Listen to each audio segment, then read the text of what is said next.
Whether you're cooking it yourself or ordering one from a restaurant, these are the blunders that could turn a delicious burger into instant regret. Burgers are one of the easiest things to cook, right? Make a patty and throw it on the cooktop. But there's a lot more to doing it right. So you can avoid the common mistakes people often make when cooking burgers, here are the finer points that make all the difference. When burger night rolls around in your household and you've got some meat stashed away in the freezer, how are you defrosting it? If you just set it out on the counter in the middle of the morning so that it's ready by dinner time, you might want to reconsider. Food safety guidelines from the U.S. Department of Agriculture's Food Safety and Inspection Service say that the safest way to defrost meat is either by putting it in the refrigerator or running it under cold water in the sink. Why? It prevents any part of the frozen meat from reaching a temperature when bacteria can grow and thrive. It takes a little bit more planning, but it means that you can rest easy, knowing your meat won't get anyone in your family sick. If you absolutely must speed up the defrosting process, thaw your beef in the microwave. There are all different kinds of ground beef, which is really just an umbrella term for any cut of beef that's ground up into tiny bits. You can make ground beef out of the cheapest cuts on the market all the way up to prime steak. You can buy pre-made ground beef at the store or make your own at home. And beyond beef, there are all sorts of other ground meats you can add or use to create your perfect burger. So before you head to the store, consider your burger goals. Are you trying to tighten up your waistline? Is flavor your top priority? Will you be cooking your burgers on a skillet, on the grill, on a griddle? Many cooks recommend mixing a few different types of meat to achieve your desired flavor and consistency. But when it comes to straight ground beef, keep an eye on the ratio of fat to lean meat on the packaging. You'll want to use beef that's on the fattier side, with somewhere between 20% to 30% fat, Food & Wine recommends, to keep your burgers moist and tasty. Here we have ground chuck. It's 80-20. We're looking for that 20% to really bring out all that flavor and that juiciness. If you're making your own burger patties, pay close attention to how you handle your burgers. You really want to take a get in and get out approach. If you knead or work the meat too much, you'll end up with tough, chewy burgers. You should loosely mix in any seasonings, form your patties, and call it a day. And when forming your burger patties, take care not to pack the meat too tightly. Consider aiming for a meatball-like consistency, where the meat is lightly pressed together with just enough force to maintain its shape. This gives the lean meat and fat some room to breathe and meld during the cooking process. Pack your burgers too tightly and you'll likely have a dense, hard-to-chew result.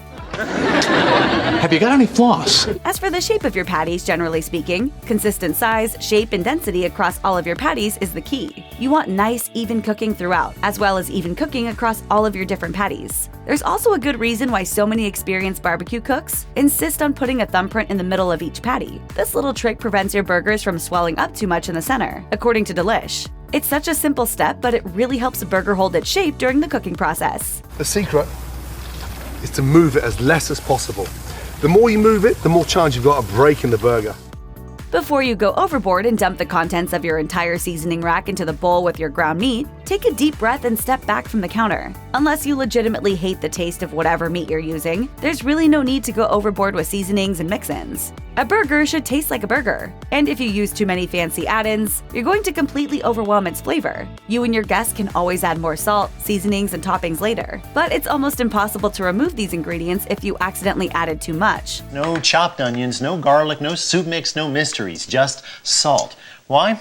Well, because it actually seasons the meat. As for when to add the salt, it can be tricky. If you add salt too early and let your burger sit for a while, the salt is going to draw out some moisture that otherwise would have become delicious, flavorful juices. There are conflicting opinions about this, but the kitchen suggests it's best to add salt to your burgers right before slapping them on the grill. Other seasonings like pepper or garlic powder don't have the same drying properties as salt, so you're okay to add them whenever you'd like.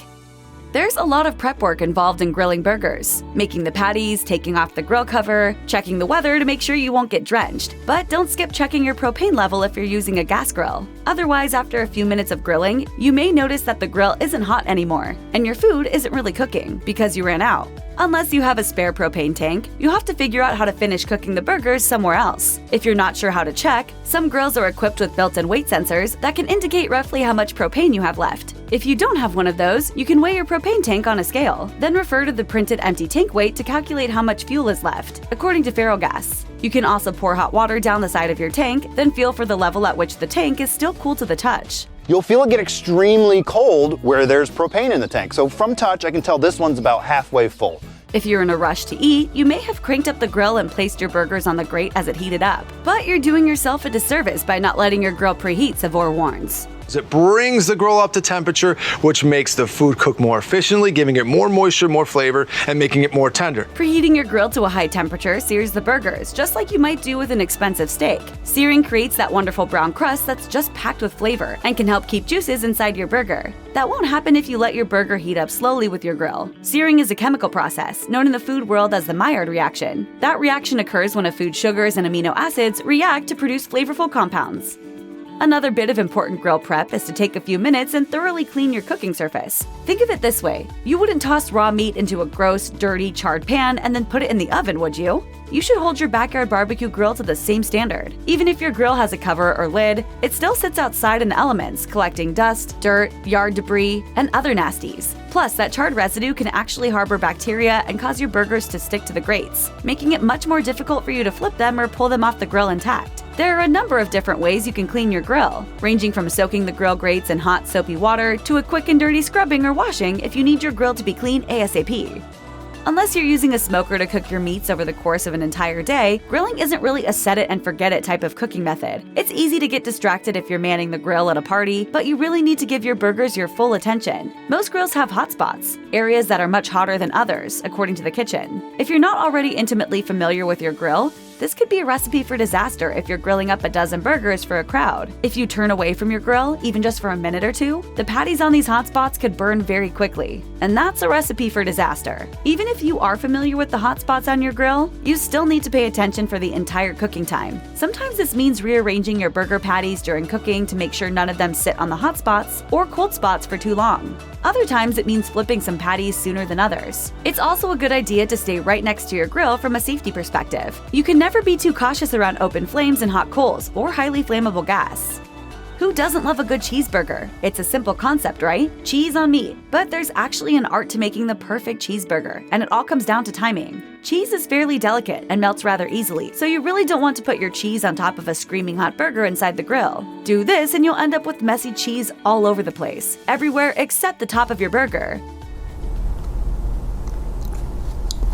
It's gonna get messy too. Wait to put that slice of cheese on until just before or just after you remove the burgers from the heat. They'll still be plenty hot to melt the cheese to just the right consistency, and more of it will actually stay on top of the burger than drizzling down. Or you can place the sliced cheese on the bottom bun, then put your cooked burger patty on top, as Southern Living suggests. This gives you the freedom to then put the rest of your toppings and condiments on top of the burger, while still getting a nice melty cheese consistency.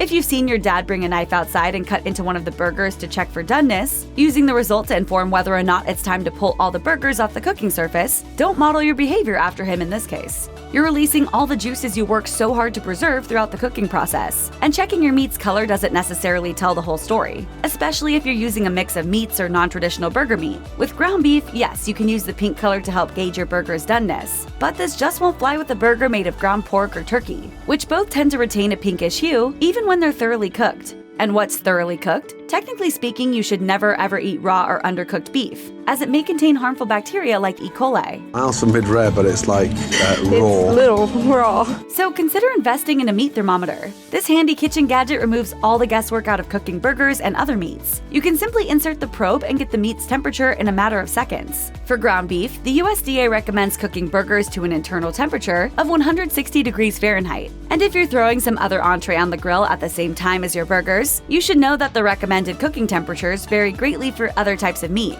Chicken, for instance, needs to reach a temperature of 165 degrees Fahrenheit, while salmon only needs to reach 145 degrees. Make sure you're using the thermometer properly by inserting it into the thickest part of the meat and ensuring it doesn't poke out the other side or touch any of the grill elements. After you grill up your burgers, you may just want to sit back and relax with your dinner and a beer. But you've got one more job to do. Once you've pulled your burgers off the grill, bring the plate or pan you used to bring out the raw meat and any utensils you use back inside. Put them in the dishwasher immediately, or wash them in the sink with hot, soapy water. While you're at it, be sure to sanitize your entire kitchen counter and anything else the raw meat may have come into contact with. You can use hot, soapy water to clean surfaces, but the USDA also suggests using a solution made with 1 tablespoon of bleach per gallon of water. You should also wash your hands for at least 20 seconds, and encourage anyone who's helping to do the same. I have recently been placed in charge of garbage. Do you have any that requires disposal?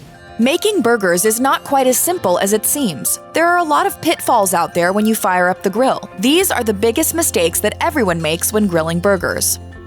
Everyone has seen a burger that is big when raw and looks like it's half the size when cooked. There's a reason for this. Depending on several factors, burgers can often lose about 30% of their volume as the fat melts during cooking. The amount of burger shrinkage depends on several factors, but those factors can include fat content, amount of moisture, and the temperature at which the meat is cooked. Try to keep this in mind when shaping your patty. You're going to want to build them a little bigger so they fit your buns after being cooked. Shaping burgers wide and flat is one of the easiest ways to avoid the hockey puck that we've all seen.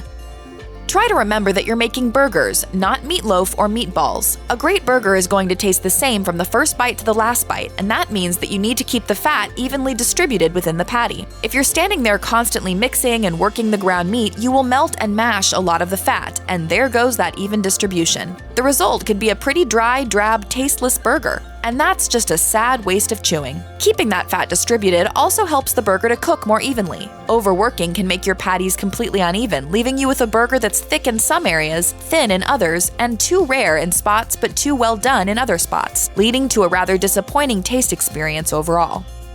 People often take the burger straight from fridge to grill, but that's not the best way to go when making burgers. The sudden shift from cold to hot can cause the meat to seize up, leaving a lot to desire from your burger's texture. Cooking straight from the fridge to the grill also produces uneven cooking. This could mean a burger that is charred outside and raw inside. It can be tough to plan ahead, but many chefs recommend letting your meat sit to come to room temperature before grilling. This will allow you to get an evenly cooked final product with the perfect texture you're craving.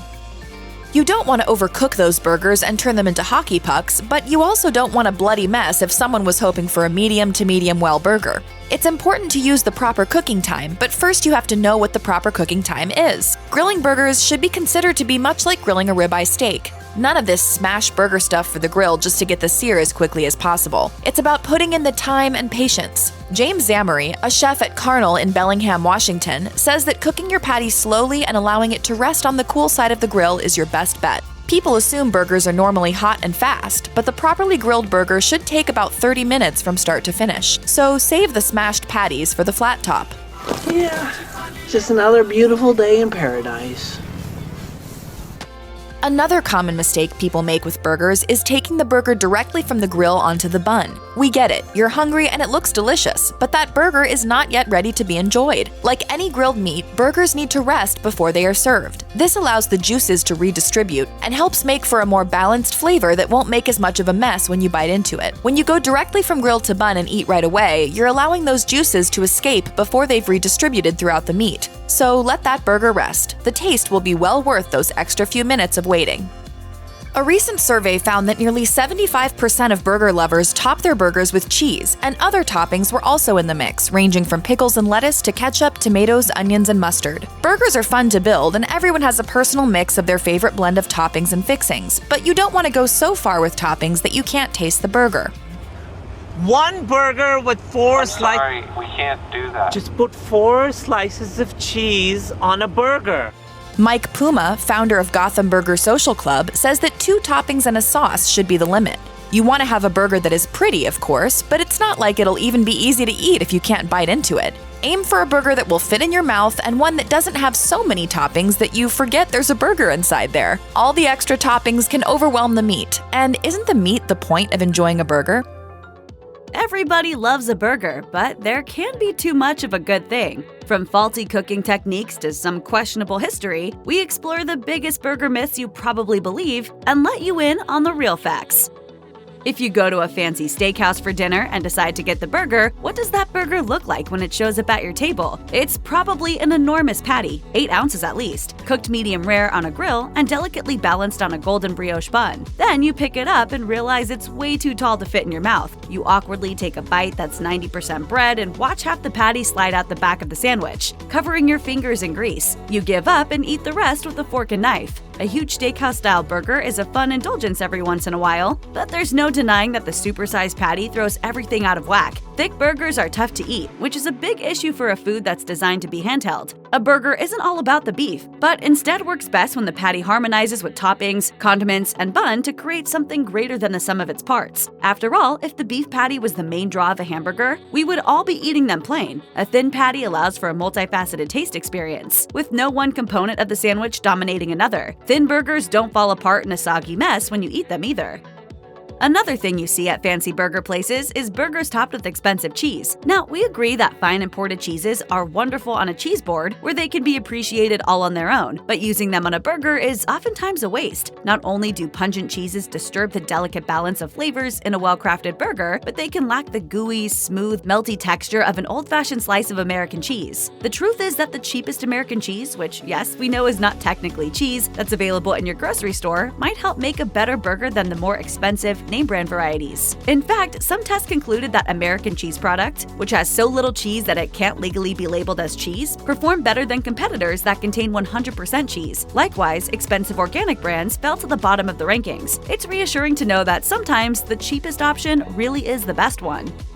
There's surely no more iconic symbol of summertime than a backyard barbecue. And for many people, that also means throwing some burgers on the grill. Now, if you're a dedicated grill master, you can relax. We're not going to argue that grilling is a bad way to cook a burger. Still, we must admit that it has some downsides compared to cooking a burger on a pan or a flat-top griddle. The tastiest part of a burger is the crispy brown crust on the outside, which is a product of the Maillard reaction. Furthermore, charcoal grills produce deep browning, but they cook unevenly, leaving some parts of your burger potentially gray and flabby instead of wonderfully charred and crispy. A griddle or cast iron pan heats more evenly across its entire surface, consistently browning every inch of your patty. Another advantage of cooking burgers indoors is that they will likely retain more moisture. A griddle traps the juices that burgers release when cooking. That means there's very little loss of flavor or juiciness during the cooking process. On a grill, however, those juices drip through the grates and vaporize on the coals, which can leave you with a dry, tasteless burger if you're not careful.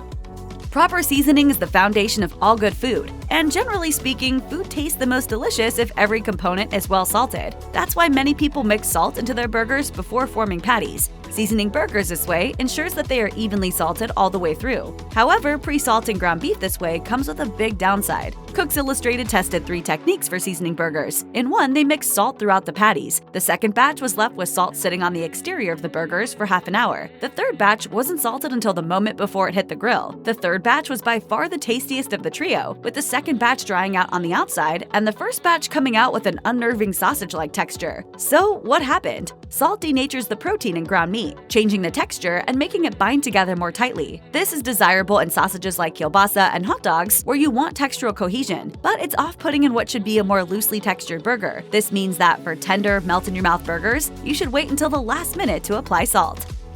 Almost every burger recipe uses basically the same technique to cook burgers. Whether you're grilling, griddling, or pan-searing, the instructions say to get your cooking surface ripping hot so you can get a crust on your burger and cook it in the minimum amount of time possible. But that technique may have more to do with capitalism than good eats. Burgers took over America in the post-World War II era because of the efforts of fast food chains. It makes sense that these quick-serve franchises would want burgers to cook as quickly as possible because they were trying to serve hungry customers within minutes and make a profit.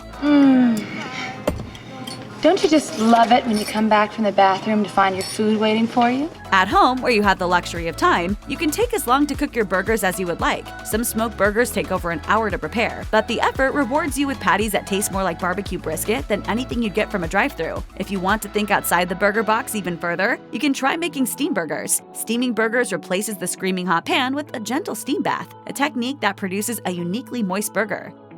Many burger myths revolve around the idea that there is a single ultimate type of burger. They claim that the only burger you should bother making is a smash burger, or a loosely packed patty that barely stays together, or even a burger made out of some very time-consuming hand-minced beef. In reality, proper patty making is a function of what kind of burger you want to eat and how you're going to cook it. Some people say that pressing down on a burger patty will dry it out, but that's an integral part of the technique for smash burgers, which cook so quickly they tend to stay moist anyway. Meanwhile, loosely packed burgers create a beautifully craggy crust when seared in a pan. But if you throw them on the grill, they might fall apart and make a serious mess. Hand-minced burgers are delicious, but they're a far different experience than what most people are looking for when a burger craving strikes. All of this is to say that burger patties come in a plethora of shapes and sizes, and choosing only one technique would rob us of other worthwhile burger experiences. You should feel free to make your burgers however you want, perhaps with an eye to your particular craving or cooking method. The only limit is your imagination.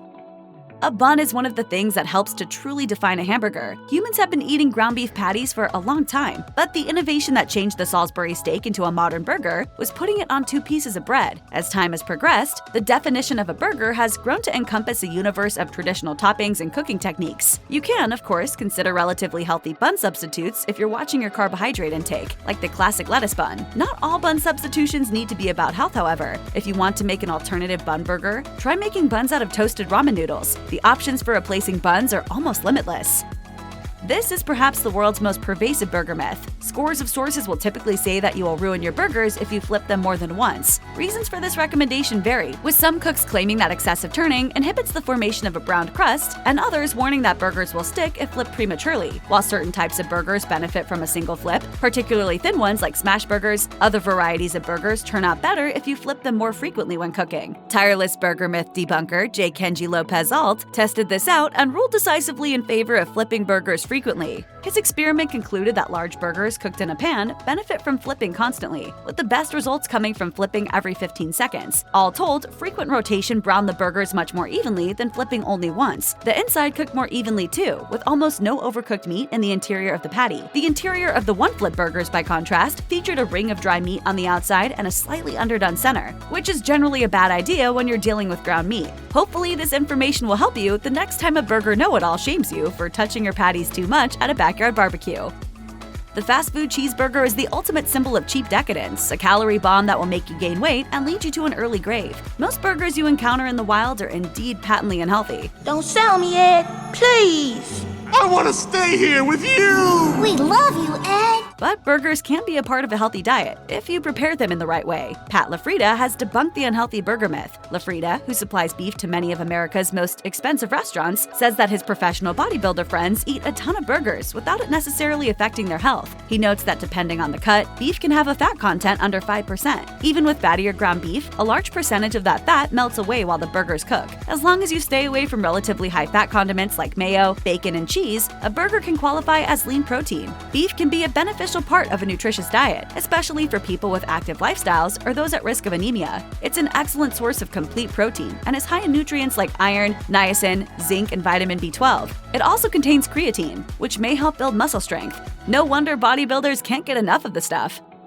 Burgers are an almost perfect food, but they have one fatal flaw: that flimsy bottom bun. Who among us has not cried in anguish as the bottom bun of our burgers turned into a sodden mess, soiling our fingers with grease and leaked condiments? Whoever decided that burger bun should be split approximately 1/3 of the way up the bun has a lot to answer for. However, if you're willing to view burgers from another perspective, that frustrating asymmetrical split can actually be used to your advantage. Your burger wrongs can be righted if you simply flip your burger upside down. That way, the large top bun soaks up most of the juice, while the thinner bottom portion stays dry and intact. For an even tidier eating experience, wait a minute before eating your burger to allow the juices to settle and redistribute. Eating your burger upside down involves a little touch of courage, as you're risking ridicule for breaking traditional burger norms. But once your friends and family see how clean your hands are after eating an inverted burger, they'll be sold on the technique too. Veggie burgers don't have a great reputation. It's a veggie burger. It's a what? A veggie burger? Listen. Why would you do that? Why? It's hard to engineer a plant-based food to be as primally satisfying as beef. In the past, many of us attempting to have a meat-free burger have had to suffer through mushy and dense black bean, grain, or soy-based burgers that just made us wish we were eating real cow. Fortunately, we live in the future now, and fake meat technology has progressed at an astounding rate. 2 manufacturers make plant-based burger meat that can actually satisfy your burger cravings. For many, the Impossible Burger from Impossible Foods resembles beef so closely that it's almost uncanny. It looks like raw meat, and indeed bleeds and renders fat a lot like real beef does. It also has a similar nutritional profile to beef, and is the only meat substitute that might fool you into thinking it was real. Beyond Meat's plant-based Beyond Beef is another passable burger substitute, but it doesn't mimic the real thing quite as well. Still, with either of these products, you can give yourself a plant-based burger without sacrificing much of the taste and richness you have come to expect from a beef burger.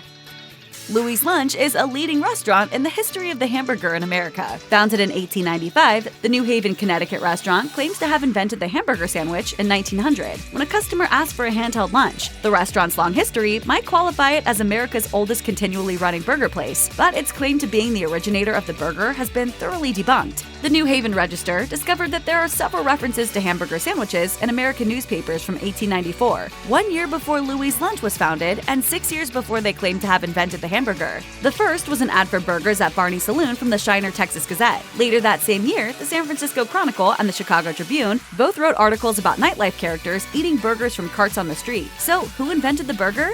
It's impossible to tell. These three mentions from the same year are spread all over the country, indicating that the burger was already widespread well before 1894. It's possible that innovators in separate regions invented the burger independently from each other. They might also have been riffing on a far older idea for mincemeat dishes that stems all the way back to 1st century Rome. What we do know is that burgers were available from coast to coast by the time Louis' Lunch invented them in 1900. If you really want to make the most out of your trip to Five Guys, you need to make sure you don't mess up your order. Take note of these mistakes everyone makes when ordering a burger at Five Guys so you can avoid making them yourself.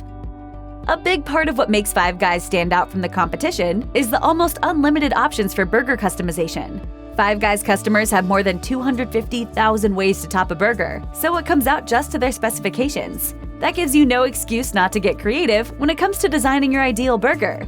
The best part is, with few exceptions, all of the toppings you can choose from on the menu are free. They range from the classics, ketchup, mustard, relish, onions, to more unusual choices, hot sauce, grilled mushrooms, jalapeno peppers. While it might be tempting to order the same thing every time you go to Five Guys, the smart cookies take advantage of all the topping options you can't get anywhere else. I get it with mayo, extra hot sauce, and extra bacon. Extra hot sauce? Yes. Is that what I should try? It's very, very good. There are plenty of chain restaurants out there that offer secret menus with items that don't appear on the normal menu, so those in the know can take advantage. But the secret menu at Five Guys takes it to another level. Perhaps the most famous item is the double grilled cheeseburger. It's basically two rich, melty grilled cheese sandwiches with a burger patty between them. There's plenty of cheese and all the extra toppings you could ever dream of. If that sounds like perhaps a bit too much for your stomach to handle, there are plenty of other items to choose from, including the patty melt and the burger bowl. Next time you stop in at Five Guys, be sure to expand your horizons.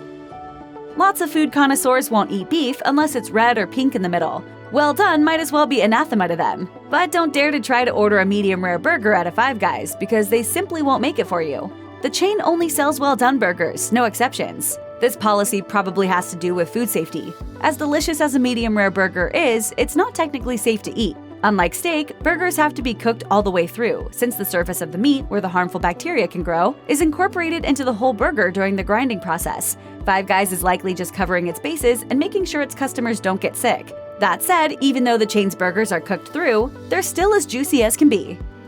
Former U.S. President Barack Obama is no stranger to good food. State dinners under the Obama administration often included veggies from the White House garden, and the former president famously appeared on Anthony Bourdain's series Parts Unknown, in which the TV personality took the then president to a small, casual restaurant in Vietnam. Obama is known for keeping his diet especially healthy, but that won't stop him from indulging in a burger from time to time. Soon after becoming president in 2009, he stopped by a Washington Five Guys and ordered a regular cheeseburger. Let me get the jalapenos and tomatoes, mustard. Sounds like a pretty tasty combo. It was good enough to become its own secret menu item, in fact. If you want to take a page out of Obama's book, make sure you order the presidential the next time you go. Burgers and fries are about as unpretentious as food can get. The coupling may not be fancy, but it is delicious. Fast food burger chains like McDonald's have boosted the narrative of affordable American hamburger and fries considerably. Where else can you reliably order from a dollar menu? But Five Guys hasn't quite adopted the same strategy. Five Guys is often downright expensive for a burger joint, and many customers aren't having it. There's a good chance that this is a big reason why Five Guys isn't expanding as fast as other burger chains across the country. Yes, the quality of the food may be better than the stuff you'd find at a typical fast food chain, but places like In-N-Out offer comparable quality for a lower price. That said, Five Guys still has a loyal following, and there are no signs that these die-hard fans are going anywhere anytime soon, even with the higher-than-average prices. I want it. Pay anything. Yes, Five Guys might be more expensive than much of the competition, but that's all the more reason to maximize your dollar and get all the freebies you can. There are two add-ons that you won't see on the free menu: bacon and extra cheese. That's because they do charge for those items by changing your base order from a hamburger to a cheeseburger or bacon cheeseburger, both of which are slightly more expensive. But what they don't advertise is that once you're paying for these add-ons, you don't have to settle for the standard amount of either. Taste of Home revealed that you can ask for extra bacon and/or cheese without paying a single cent more than you would have otherwise. Will this Five Guys hack help you meet your health and fitness goals? Probably not, but it will absolutely ensure that every burger you order at the restaurant is 10 times better. Saying you want a burger with everything, still calling it special sauce? You won't believe some of the common mistakes everyone makes when ordering at In-N-Out. Keep watching to find out if you're making them. While it might seem like you are doing them a favor by being so low maintenance, simply asking for a burger with everything can be very confusing to the In-N-Out employee taking your order. We know this because we learned it firsthand from an In-N-Out worker on Reddit. The Redditor explains, "A regular hamburger comes with spread, lettuce, and tomato only by default, which is why we always ask if you would like onions. You can also add other items to your burger as well. If you ask for a burger with everything, that might confuse your order taker since we can't know for sure if you are including onions, pickles, chilies, etc. Just keep in mind that if you are ordering a hamburger or cheeseburger, you'll be asked about the onions, but then everything else beyond lettuce, tomatoes, and spread is up to you to clarify. Also, there is a lot that falls under the umbrella of everything at In-N-Out, so do your homework and study the menu online before it is your turn to fire off your order for the burger of your dreams." It's a pretty simple menu. Very simple menu, and I think that's one of the great successes of In-N-Out is our simple menu. Once upon a time in a land far, far away, there was no limit to how many slices of cheese and how many burger patties you could order for what was technically considered one sandwich burger at In-N-Out. In fact, in 2004, the blogger behind What Up Willie attempted a 100 by 100 patties and 100 slices of cheese at an In-N-Out near Las Vegas. Nowadays, In-N-Out limits customers to a maximum of 4 patties and 4 slices of cheese, otherwise known as a 4x4 on the not-so-secret menu. A Reddit user discussing their employment at In-N-Out in an Ask Me Anything said, "We aren't allowed to make anything larger than 4x4s anymore. 4x4s are already ridiculously hard to wrap, and anything larger would just look like a total mess." The one exception seems to be competitive eating. According to Food Beast, at least one In-N-Out location was willing to prepare a 100 by 100 for competitive eating contender Molly Schuyler. But the average customer walking in or cruising through the drive-thru cannot expect the royal treatment on a regular Saturday at In-N-Out. The lines both inside and at the drive-thru are no doubt way too long for the employees to entertain such nonsense. Even people who have never set foot in In-N-Out have likely heard of ordering a burger or fries there animal style, so that is obviously no secret. However, a burger mistake made by In-N-Out enthusiasts and amateurs alike is not giving themselves the gift of experiencing the glory of a monkey-style burger.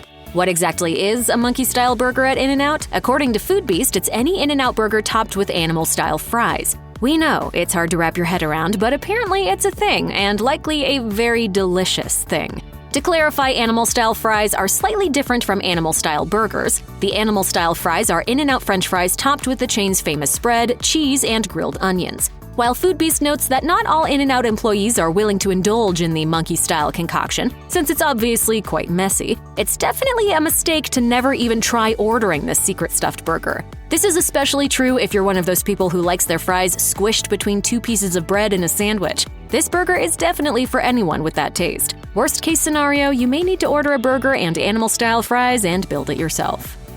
Did you know you can add chilies to your In-N-Out burger? If you like spice, In-N-Out has your back. Just be aware, you're not going to be consuming your average run-of-the-mill banana pepper. A Redditor learned this the hard way when ordering chilies to top their In-N-Out burger for the first time, and shared the experience in a Reddit thread. The fire-tongued user said, "I assumed they would be regular banana peppers with just a touch of heat, but I popped a whole one in my mouth and my taste buds nearly exploded." Other Redditors chimed in on the thread to confirm that yes, In-N-Out can meet your chili needs, but no, they're not going to be mild banana peppers. One commenter claimed In-N-Out uses cascabella peppers, which are inherently spicier than banana peppers, so just keep this in mind when you order a burger with chilies at In-N-Out. If you make the mistake of assuming it's banana pepper, your taste buds might undergo quite the jolt from that first bite. If there's one thing In-N-Out Burger is sensitive to, it is people's onion preferences. As we discussed earlier, most cashiers will specifically ask if you want onions when you just order a basic hamburger or cheeseburger. You can even take it a step further than just yes or no to onions. There are multiple ways to customize said onions with any order you make at In-N-Out. Although the default is to steam whole onion slices on top of the burger patty, according to the Daily Meal, you can also request raw onions, raw chopped onions, or grilled onions. According to Hack the Menu, you can even ask for a whole onion grilled or a combination of raw and cooked onions. One Redditor insists that a double-double with grilled onions is, quote, literally the best tasting burger, and others agreed, chiming in on the thread, adding that whole grilled onion is a game changer, and recommending that you try both kinds of grilled onions on a burger. The bottom line is that it's a mistake to not customize the onions to your liking if you're ordering a burger at In-N-Out. You can even get animal style, which includes grilled onions with raw onions too. The possibilities are endless when it comes to onions. Let's get something straight. If you order a hamburger at In-N-Out, there will be no cheese. If you want everything the standard hamburger has to offer, plus a slice of cheese, you should order the cheeseburger. While this may seem like basic fast food burger joint 101, people often get it twisted at In-N-Out, especially when ordering the more intense burgers. Do not make the mistake of ordering a double-double with cheese. The double-double always has cheese because double-double means 2 patties and 2 cheese slices. As an In-N-Out worker on Reddit explains, a 3x3 is a cheeseburger, so is a double-double. That's what a 3x3 means: 3 meat, 3 cheese. Another In-N-Out employee Redditor says, also, if you call a 3x3 a cheeseburger, the associate will probably ring up a separate cheeseburger. If you want extra cheese on your double-double, specify that. And if you want 2 patties but no cheese, be sure to make that clear too. They're happy to accommodate, but if you're not careful about how you word your order, you might not receive the food you want. Quick hamburger-centric restaurants like In-N-Out Burger are a great fast food option for people shunning bread. It's super easy to chuck the bun and just focus on the meat and toppings, since these specific toppings might depend on the person's particular diet and degree of low-carb devotion. By now, you probably know that you can get a lettuce-wrapped burger, but you could be making a big mistake at In-N-Out if you assume that a lettuce-wrapped patty is your only option for a low-carb meal there. If you don't want a bun, but lettuce isn't your thing, you can also order something called the tomato wrap. This secret menu item consists of a burger sandwiched between 4 tomato slices with 0 lettuce to accompany it. Sometimes eating a low or no-carb diet can get monotonous and boring, so it's nice to know you've got a few low-carb burger options at In-N-Out if you know how to order right.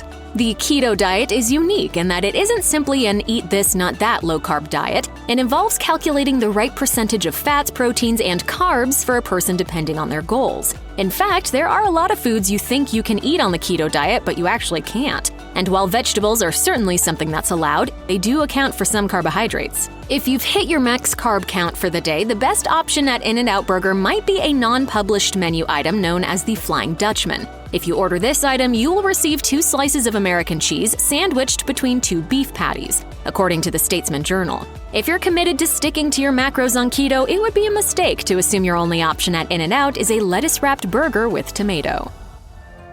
Think your burger ordering skills are first-rate? We got news for you. You're probably doing it wrong. From saying yes to lettuce to overdoing it with the caramelized onions, here's what to avoid when ordering a burger. When you order a burger, you want it to be recognizable. That's part of the appeal. But do you have to choose a beef burger? This is a tasty burger. There's a whole world of appetizing restaurant burgers out there just waiting to be ordered. So one mistake you could be making when you order a burger at a sit-down restaurant is only sticking to what you know. It's true that not all beef burgers are the same, and they do vary from one eatery to the next. But with trained chefs behind the scenes, it might be a better option to try a different type of patty, perhaps with a different kind of bun and toppings. What about a fried cod sandwich with a panko crust? Or you could try a Greek-style lamb burger. Spicy chicken burgers are fabulous too, such as a buffalo chicken burger. Burger fans love biting through a lightly toasted bun, fresh toppings, and zingy condiments to get to a juicy burger. However, sometimes a patty can be so big that it's overpowering. Beef is full of saturated fats, so a huge 8-ounce burger isn't exactly a light meal. For a light lunch, you might want to pick a meat-free burger from the menu for a change. Die-hard burger lovers may balk at the idea, but that's honestly a big mistake. Restaurant chefs are skilled at creating tasty variations on classics with interesting flavors and ingredients. You might see a portobello mushroom burger on a restaurant menu. Fast food favorites and other chain restaurants are increasingly tapping into the plant-based market too. At Mashed, our highest-ranked veggie burger from a chain is the Impossible Burger at Wahlburgers, which is served with a spicy wall sauce, caramelized onions, chili-spiced tomatoes, and smoked cheddar. Do you love crispy bacon atop a double cheeseburger? Then you might be surprised that adding bacon is one of the mistakes you're making when you order a burger at a sit-down restaurant. Bacon. Burgers aren't usually a dieter's delight, so it's worth considering whether you really need those extra bacon calories, not to mention all the fat that comes with them. Smoked bacon also has a strong flavor, so it can overpower the taste of the meat.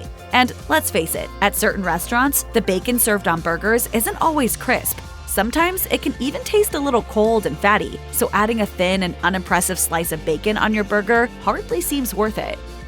Not all restaurant burgers are made the same. In fact, some aren't even made in-house. For instance, at some high-end restaurants, the burgers are brought in chilled or frozen, so you end up paying a lot of money for a burger that wasn't even made by a chef. Meanwhile, plenty of mom-and-pop restaurants make their own burgers without a hefty price tag. So don't be fooled by the look of an eatery, the caliber of the other dishes on the menu, or the high prices when you're in the mood for a homemade burger. When you go to a sit-down restaurant, the menu will often say whether a burger is homemade or handcrafted. If the menu doesn't say the burger's homemade, be sure to check before you order.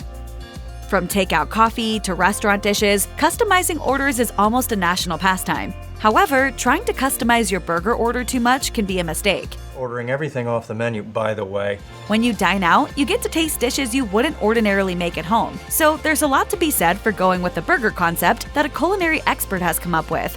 After all, a quality chef understands taste, flavor, and texture and can elevate dishes in ways that you might not have thought of. Dining out is fun when you trust a menu and are inspired to step outside your comfort zone, even when it comes to burgers. A good bun can enhance a burger, while a bad one can ruin it. Just as chefs like to get creative by making different patties, they also love pairing burgers with specific buns. So don't make the mistake of not inquiring about the available bun options when ordering a burger. Some chefs like the sweetness of brioche, whereas others prefer sourdough or a tasty pretzel bun. A lot of restaurants offer gluten-free buns. It's also not uncommon to find bunless burgers with lettuce or some type of veggie slice in place of bread. A bun used for a beef burger may be replaced by another type for a chicken burger, so don't make an error by assuming that chefs will stick to only one type. Remember, this is about pairing texture and taste. All you need to be sure of is that the bun is fresh. If your server doesn't ask how you want your burger cooked, then that's a red flag. And it's a mistake to dine in at a restaurant and not specify how pink or cooked through you like the patty. The best burgers are cooked exactly how you like them. If you're not sure, your best bet is to opt for a burger that's cooked more on the medium side. If the meat is rare, you might find that it doesn't work so well with the bun and toppings. Some diners and chefs think there's no right or wrong way. However, what culinary experts know, and you should too, is that temperature does make a difference. A medium rare burger might be juicy, but if it's cooler than 160 degrees Fahrenheit, then you might be at risk of foodborne illnesses. If you know that a restaurant uses quality meat in a hygienic way, then this is less of an issue. Otherwise, it might be best to ask for your burger well done. There's a big difference between a salad sandwich and a burger on a bun, or at least there should be. For some burger lovers, a patty and bun should never meet a lettuce leaf. However, a slice of juicy tomato and some crisp salad leaves make a burger less greasy, but it's a mistake to order a burger with one big lettuce leaf slotted into a bun. When you take a bite, the burger and other toppings can easily slide off a slippery piece of lettuce. To prevent this, order your burger without any lettuce, or you could ask for it to be shredded. This makes each bite more enjoyable, and it also means that any juices from the patty don't trickle off. Instead, they will run into the chopped lettuce and add to the flavor.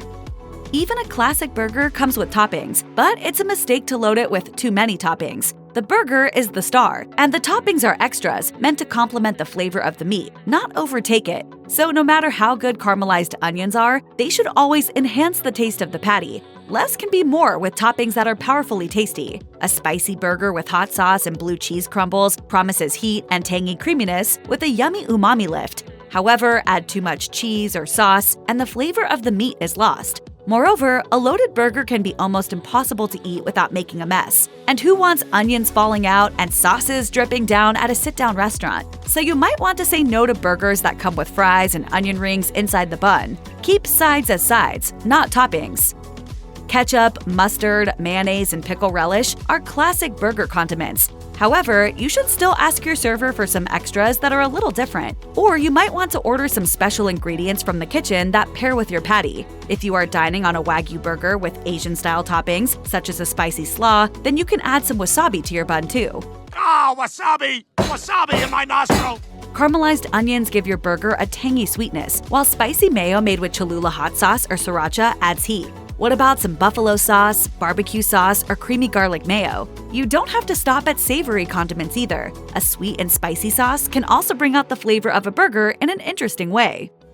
You've put your order in, and you're waiting for the chef to cook your burger to perfection. You imagine the cold patty of the finest beef hitting the hot grill with a sizzle. Little bursts of fat spit as the heat browns the meat, and it starts to caramelize. You imagine that slightly crunchier outside and all the melt-in-your-mouth succulence inside. As you bite into the soft, lightly toasted bun, you can taste that charred edge before you sink your teeth into the burger. That meat is so tender. Unfortunately, too many toppings can obscure this taste and texture, and as chefs seek to make more elaborate burgers, they can sometimes focus less on getting that classic grilled effect on the meat. However, it's a mistake to assume that you'll get this when ordering a burger. So no matter how you like your burger cooked, you should always ask for a good, charred exterior. Only then will your patty be good enough to eat on its own. A pale, over-juicy patty can look greasy and unappealing, and there's no excuse for it. Think before you order toppings with your burger. It's a good idea to pair them with the type of patty you've ordered. For example, a strong mustard might overpower a fish burger, but can also add a powerful kick that's perfect for a thick and juicy beef burger. In a bid to be different, some chefs even put all sorts of ingredients together in imaginative ways. However, while some are ingenious, others create flavors that simply don't work. Pickles, meat chili, mushrooms, and jalapenos are strongly flavored, so it's no wonder they're all ideal toppings on a beef burger. Pickled onions, truffle aioli, and arugula go well with a lamb burger. Meanwhile, salsa verde with spinach and avocado pair well with a turkey patty. There's more to a burger than American cheese, and certain types of cheese pair well with other toppings. A great combination is Swiss cheese with caramelized mushrooms. Mushrooms. Everywhere, mushrooms. It goes without saying that you'll pay more for a burger at a fancy restaurant than you will at a fast food joint. However, when you order a burger at a sit-down restaurant, don't make the mistake of spending too much. Some chefs have transformed an all-American staple into a gourmet dish. And while you might be okay with paying a bit more for upmarket fare, check out the less expensive burgers on the menu too. You might decide that less is more in every way. One Philadelphia restaurant takes the pricey gourmet burger to the extreme with its $700 offering. The gold standard burger at DBG is nothing short of luxurious. The burger features a Wagyu beef patty served in an edible gold leaf covered bun. And while aged Irish cheddar doesn't sound super upscale, the other extras do. They include cognac flambéed lobster, black truffles, and caviar. So if you do decide to splurge on a burger, don't make the mistake of regretting it when you see your bank balance.